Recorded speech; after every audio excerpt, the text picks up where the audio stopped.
Hello বন্ধুরা, কেমন আছো? আশা করি ভালো আছো। তো আমরাও ভালো আছি বন্ধুরা। এস বাণী চ্যানেলে সবাইকে স্বাগত জানিয়ে শুরু করলাম আজকের ব্লগ।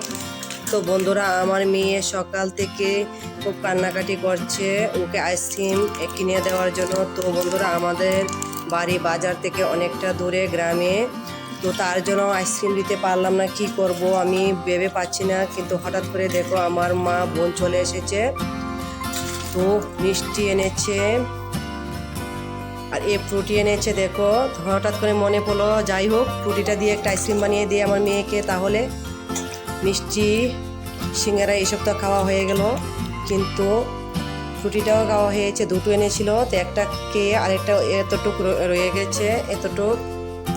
তো ভাবলাম যে আইসক্রিমটা বানিয়ে নিই, তাহলে আমার মেয়েও সন্তুষ্ট আর আমারও আইসক্রিম বানানো হয়ে যাবে। তো বন্ধুরা, আরেকটা দুঃখের বিষয় যে আমার ছেলের প্রচণ্ড জ্বর উঠেছে, তো তার জন্য বিকেলে আবার ডাক্তারের কাছে যেতে হবে। কি করব বলো? তাই দেখো আমি এখানে ওয়ান টাইম কাপ নিয়েছি, ছায়ের কাপ, এগুলা নিয়েছি। সবগুলাকে ভালোভাবে ধুয়ে নিয়েছি, কারণ যতই হোক একটু ধুতে হয়। নিয়ে দেখো তার মধ্যে দিয়ে দিচ্ছি ফ্রুটিগুলো, এইভাবে এক এক করে সবগুলোর মধ্যে দিয়ে দেব।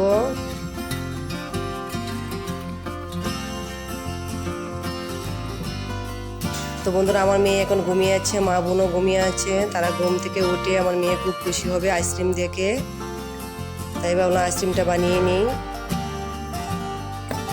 তো দেখো এখানে 6টা-7টা আইসক্রিম বানাচ্ছি, কিন্তু জানি না ডান্ডা কতটা আছে। ও 5টা ডান্ডা আছে, দুটো ডান্ডা ছাড়াই করতে হবে, কিছু করার নেই, তাহলে ডান্ডা দুটো বানিয়েই নেব। তো দিয়ে দিলাম, তার মধ্যে আরও কিছু দিলে ভালো হতো, কিন্তু আজকে আমি কিছু দেবো না, শুধু ফ্রুটি দিয়ে আইসক্রিম করবো, ফ্রুটির আইসক্রিম। তো এখন এগুলাকে ডিপে ঢুকিয়ে দেব। এই দেখো আমি ফ্রিজের ডিপের ভিতরে ঢুকিয়ে দিলাম, এখন বন্ধ করে দিলাম, দিয়ে ফ্রিজটা বন্ধ করে দেব। এদিকে দেখো আমি ভাত রান্না বসিয়েছি, একটু ডেকে দিলাম। তো এদিকে দেখো আমার ছেলেরও জ্বরটা প্রচণ্ড বেড়েছে। এই দেখো ঘুমিয়ে আছে। বাবা নেকড়াটা বাবা রুমালটা দিয়ে দে, ফেলে দিয়েছিস। দেখো বন্ধুরা, প্রচণ্ড জ্বর উঠেছে। দাঁড়া, দেখো প্রচণ্ড জ্বর উঠেছে, কি বলবো, ডাক্তার কাছে নিয়ে যেতে হবে। তো দেখো ওর শরীরটা আমি মুছে দিচ্ছি, কারণ প্রচণ্ড জ্বর। কি করব, তাপটা একটু নেমে যাক। মেয়ে দেখো ঘুমিয়ে আছে, কি করব বলো? আর এদিকে দেখো আমার শাশুড়ি মা ঘুমাবে, তার জন্য ওর কাছে শুবে, বিছনায় উঠছে। তো বন্ধুরা, আমার ছেলেকে নিয়ে ডাক্তারের কাছে গিয়েছিলাম।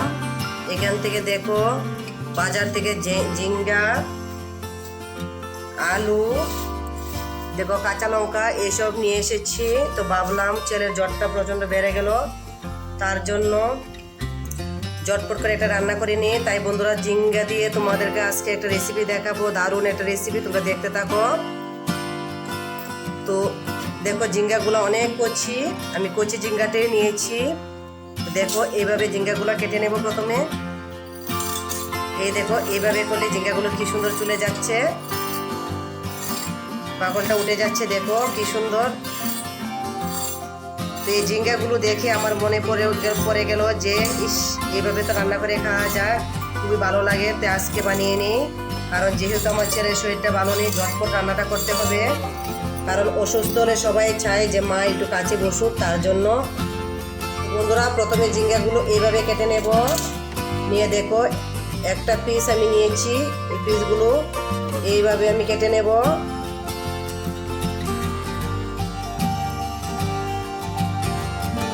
তো দেখো এইভাবে কেটে নিয়ে আমি এইভাবে কেটে নিচ্ছি।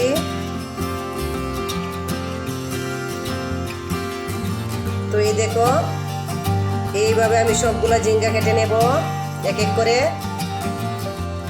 তো বন্ধুরা দেখো আমি সবগুলা ঝিঙ্গা এইভাবে কেটে নিয়েছি। এই দেখো কত সুন্দর লাগছে, আমার কাছে খুবই ভালো লাগছে। দেখো খুব সুন্দর লাগছে। তো বন্ধুরা দেখো এখানে কিছু চালের গুঁড়ো নিয়েছি, তার মধ্যে দিয়ে দেব হলুদ, দিয়ে দেব পরিমাণ মতো নুন, দিয়ে দেব জিরের গুঁড়ো, দিয়ে দেব পরিমাণ মতো জল, দিয়ে একটা ব্যাটার তৈরি করে নেব। তো দেখো এইভাবে ঘনত্ব একটা ব্যাটার তৈরি করে নিলাম। উনুনে কড়াই বসিয়েছি, কড়াইয়ের মধ্যে দিয়ে দেব পরিমাণ মতো তেল। এইদিকে একটা ঝিঙ্গে নেব, নিয়ে ব্যাটারটার মধ্যে চুবিয়ে এইভাবে ব্যাটার লাগিয়ে এইভাবে কড়াইটার মধ্যে দিয়ে দেব এক এক করে সবগুলা।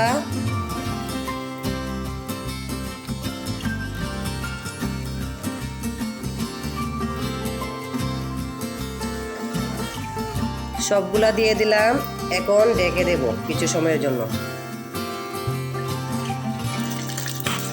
তো ঢাকাটা তুলে দেখলাম, এই দেখো এখন উল্টে দেব সবগুলা। তো দেখো কত সুন্দর লাগছে, যেমন দেখতে সুন্দর খেতেও তেমন সুন্দর।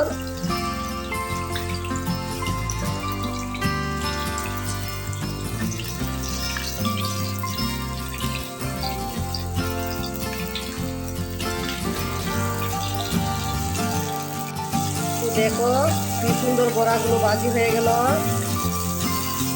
এখন নামিয়ে নেব। তো বন্ধুরা দেখো আমার সবগুলা বানানো শেষ, এখন নামিয়ে নিয়েছি।